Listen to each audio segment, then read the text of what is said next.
Hello, my name is Kyle McBride. I'm a journalism student over at Northeastern University, and I'm currently working on writing an article about a popular tech blog called Gizmodo. And so I'm going around areas of Boston to ask people questions about what they think makes a news and entertainment site successful in this day and age, and where they think the future of media is headed. I look up my BlackBerry stuff all the time.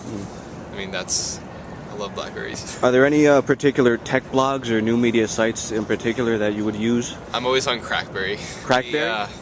Every day, like, they post something new, like, you know, it could be a new accessory or a new operating system, another feature.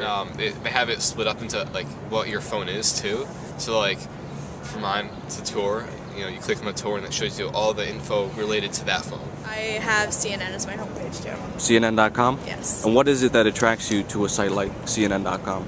Just to find out what's going on in different countries. I have family scattered all over the place, and so just knowing what's going on in the world is just part of who I am. CNN is just really simple. I like how the layout's just very simple, and you can just find whatever you're looking for very easily. And their search engine is really good within the site. So if you need a specific article on anything, you just type it in and it comes up instantly.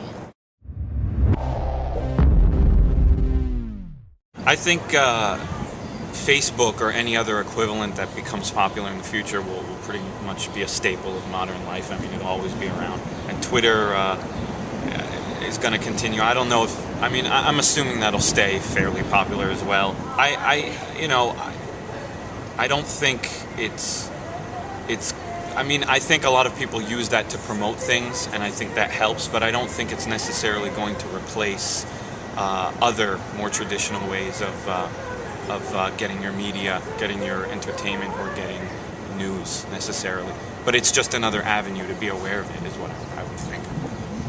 Definitely keeps people aware of things a lot quicker when things are happening, because one of my friends has, he uses Twitter, and he has CNN as one of his followers, or he's following CNN, and so he gets the breaking news as soon as it happens, and as soon as he tweets it, I look at it, and I'm like, okay. I think yes and no. I think that it obviously depends on the source.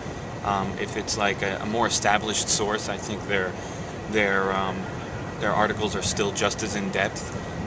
Some of them are not, only because they're maybe writing more articles as things happen more instantly, so the articles are shorter, but collectively it's just as in depth, I would say.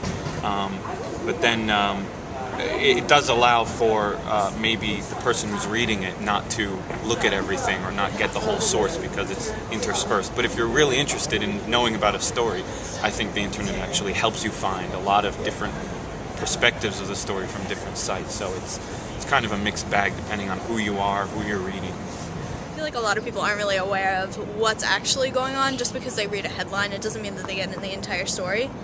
Even CNN has like the entire article like summarized in like 4 different points, but usually they're pretty thorough about it. They present both sides of the argument of whatever's happening, and they usually tend to explore different viewpoints of the situation that's actually happening.